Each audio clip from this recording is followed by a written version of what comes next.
First of all, I want to welcome all of you to our Veterans Day program. This is a great opportunity to be reminded of all the people who served our country in some capacity. If you've got a family member who is considered a veteran, would you just simply raise a hand right now? A family member you know? Okay. Well over half of the school here has someone who has served our country in some capacity, and we want to pause and be grateful for the service they provide, the freedoms that we have because of their service.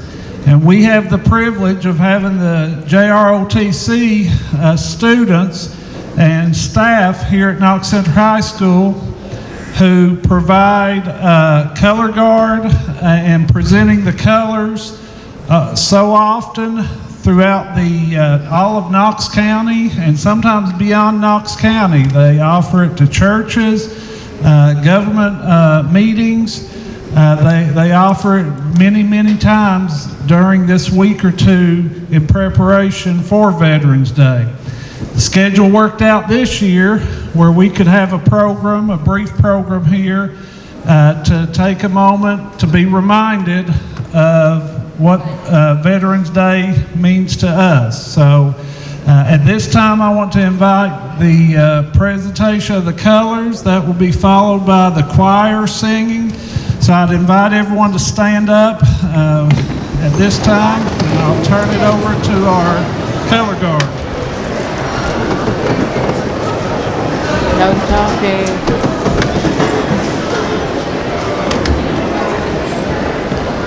Color guard, halt, rock, face, colors reverse, march, present, arms. Oh, say, can you see by the dawn's early light what so proudly we hailed at the twilight's last gleaming, whose broad stripes and bright stars through the perilous fight for the ramparts we watched were so gallantly streaming, and the rocket's red glare, the bombs bursting in air, gave proof through the night that our flag was still there. Oh, say does that star-spangled banner yet wave o'er the land of the free and the home of the brave?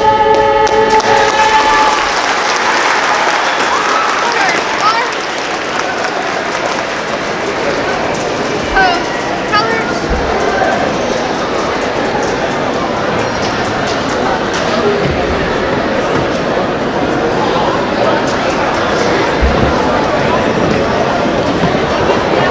Rock, face, forward, arm.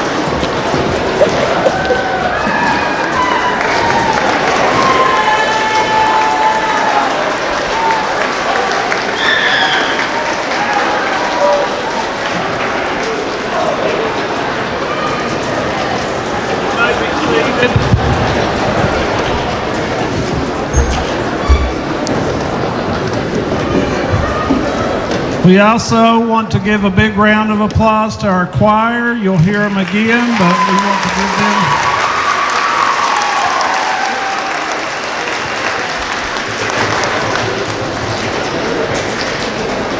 Today we have two people that'll be sharing a little bit about Veterans Day with you and their perspective on Veterans Day.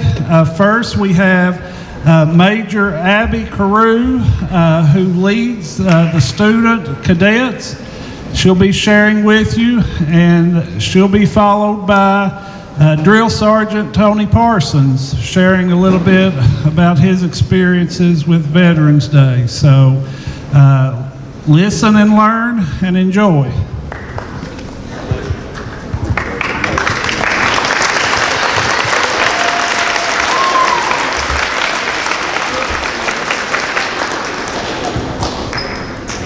As we gather today, we stand united in purpose and spirit to commemorate a day that is deeply woven into the fabric of our history, Veterans Day. This occasion, which we celebrate each year on November 11th, is merely a day marked by ceremonies and words. It is a salute to bravery, sacrifice, and unwavering dedication of the men and women who have donned the uniform. To truly understand the weight of Veterans Day, we must look back in time. In the aftermath of World War I, on the 11th hour of the 11th day of the 11th month in 1918, an armistice was declared, bringing formal relief to one of the most devastating conflicts in human history. It was a moment drenched in hope, yearning, and fragile promise of peace. The U.S. subsequently observed Armistice Day to remember those who fought bravely in the Great War. As the years passed and more wars unfolded, it quickly became apparent that every conflict bore its mountains and courage, and conflicts could not be forgotten. In 1954, the devastation of World War II and the Korean War was the United States recognized the need for deeper acknowledgement. Armistice Day was transformed into Veterans Day, a pledge to honor not just those who fell in battle, but to celebrate all who served. Every soldier who marched forth, fought valiantly, and stood firm in the face of adversity, doing their part, whether foreign or domestic. But let us pause for a moment to reflect on what Veterans Day embodies. It is more than just a marker on our calendar. It is a testament of unity, a bridge across generations connecting us to fallen heroes and living legends alike. It serves as a powerful reminder that freedom does not come free. It comes at a cost, the cost of sacrifice, resilience, and loyalty. With every story shared by a veteran, we are gifted the legacy of courage. With every salute rendered, we carve ourselves deeper into the pages of history we will someday give to our descendants. And so today we gather not just to reflect, but to express our heartfelt gratitude. To our veterans, you amplify the indomitable spirit of our nation. Through the field of battle, you have endured an assortment of trials, the heavy burdens of risk, and the burden of remembering your fallen brothers and sisters. We honor your resilience and strength. We thank you for shielding our nations with your lives, your energy, your commitment, and your integrity. Moreover, let us not forget the sacrifice of families who stand alongside the veterans, unseen heroes who hold steadfast at home, facing uncertainty and waiting with unfinished plans. Your strength allows our veterans to serve without hesitation, knowing that love and support flourish at home even in separation. As long as we remember, our veterans have lived not merely in the history books, but in the options they afford us. An unyielding possibility of a broader future shaped by their service. We must ensure that their stories are honored and that they received respect, care, and resources they need long after they return from the fight. As we approach this solemn hour of remembrance, let us make a collective promise. Let us celebrate our Veterans Day, echoing our love and appreciation, and let that promise extend beyond this day and to honor their legacy in word, deed, and unwavering support. Let us lead with gratitude, wield our votes for public service programs that uplift our veterans. And let us stand bravely with them as they reintegrate into daily life. For every veteran who has fallen, let us be the fortress of peace, hope, and love that they have granted us for their courage. In honor and service and in grateful remembrance, we hold this day close to our hearts. Happy Veterans Day to all, and thank you for your service.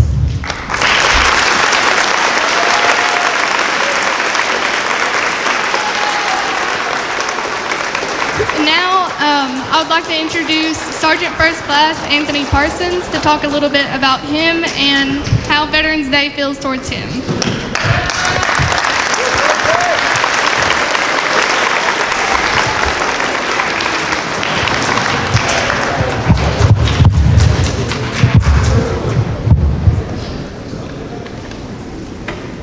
military, I've got a question for all of you.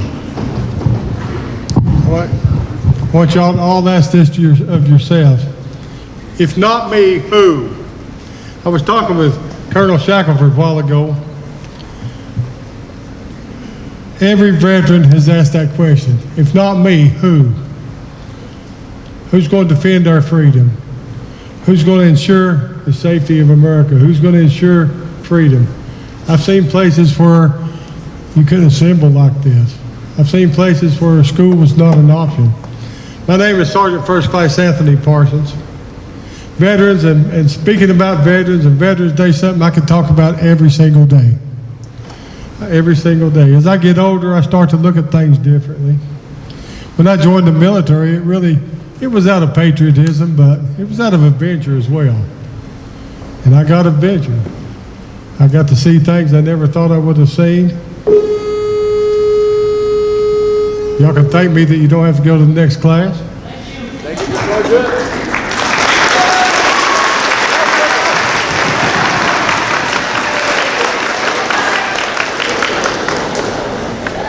I got to do a lot of fun stuff in the military and a lot of not so fun stuff.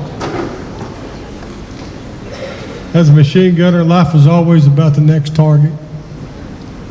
As I progressed in my military career and made more rank, I started looking at a bigger picture. And then all this stuff I'd heard about my whole life, patriotism and all that, had really start to sink in. I've been in numerous ceremonies this week and every year. And I look back and see how far I've came as a Christian, a husband, a father, a papa, a friend, a JROTC instructor, and many things. When I was in high school, I never thought I would ever have been in the military. It wasn't even on my radar. But if not me, who? I've been around a lot of kids singing the national anthem and presenting colors, singing America the Beautiful. Teachers are teaching them. Teachers are teaching the Pledge of Allegiance, and I'm so thankful for that. Without veterans and people keeping parts of the world free, a lot of people will be living different lives. I'll wait till I have everybody's attention. Thank you. America needs people willing to step up and ask, if not me, who? To step up and to defend the American way of life. I heard something from a friend of mine, Major Tyler Shields. He's an Army chaplain, pastor at First Baptist Church, and this was written by Sarah Palin's uncle. It is the veteran, not the preacher, who has given us freedom of religion. It is the veteran, not the reporter, who has given us freedom of the press. It's the veteran, not the poet, who has given us freedom of speech. It is the veteran, not the campus organizer, who has given us freedom to assemble. It is the veteran, not the lawyer, who has given us the right to a fair trial. It is the veteran, not the politician, who has given us the right to vote. It's the veteran who salutes the flag, who serves under the flag, and whose coffin will be draped by the flag. I wear a bracelet in memory of my fallen friend. I loved him. I'll never see him on this earth again. He was killed in Kandahar, Afghanistan. I'll never forget him. If not me, who? And he said, I know he said the same thing. Every veteran has said, if not me, who's going to do it? I'm not here today to quote other people and all that. I want to kind of express some of the things that veterans go through. And people don't think this. Everybody thinks they're just hoo-ah, gung-ho all the time. But veterans feel and they have emotions like everyone else. They hurt, they feel sad, they feel scared, they feel lonely, homesick, and all the emotions like everyone else. They just have to show it a little differently. If not me, who? My cadets know what I'm getting ready to talk about. There's a thing from President Theodore Roosevelt called the Man in the Arena. And they hear it multiple times a year. And basically, Theodore Roosevelt's talking about, if not me, who? It's not the critic who counts, he says, not the man who points out how the strong man stumbles. Well, a lot of people like to do that, tell everybody else how they're doing bad, or where the doer of deeds could have done them better. The credit belongs to the man who is actually in the arena, whose face is marred by dust and sweat and blood, who strives valiantly, who errs, who comes up short again and again because there's no effort without error and shortcoming. But who does actually strive to do the deeds? If not me, who? Who knows the great enthusiasms, the great devotions, who spends himself in a worthy cause, who at the best in the end knows in the end the triumph of high achievement, and who at the worst, if he fails, at least fails while daring greatly, so that his place, it says, shall never be with those cold and timid souls who neither know victory nor defeat. In the Bible, in the book of John 15:13 says, greater love hath no man than this, than a man lay down his life for his friends. Being a member of the armed forces is like writing a check, like giving yourself to America as a blank check. Fill me in, America. I'm signed, I'm ready to go. I'll go where you want me to go. I'll do what you want me to do. I'll learn what you want me to learn. I'll do what you ask. If not me, who? In our hallway at Knox Central, down the JROTC hallway, there's a big old poster board. I want everybody to get a chance to look at that poster board because it has the names of every Knox County that has died in armed conflict. If you're from Knox County, somebody in your family is related to someone on that board, or you have some kind of connection to those names. My family's not from Knox County, but I have a connection. The people that raised me lost a son, so his name is on there. So if you get a chance, go by and look at that, and show respect and humility when you see it. Memorial Day is for the fallen. I look at, we have some major holidays, but Veterans Day and Memorial Day should be the biggies. Should be the biggies. Because without veterans, we could be, this could be a Korean flag, or a Chinese flag, or a Russian flag. I didn't become a veteran for people to tell me thank you. I become a veteran to tell America, thank you for allowing me to be a veteran. Now, with that said, that finishes me up, and I'm going to turn this over to our amazing choir, and they're going to sing for us today. Thank you.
One day in my life where the world is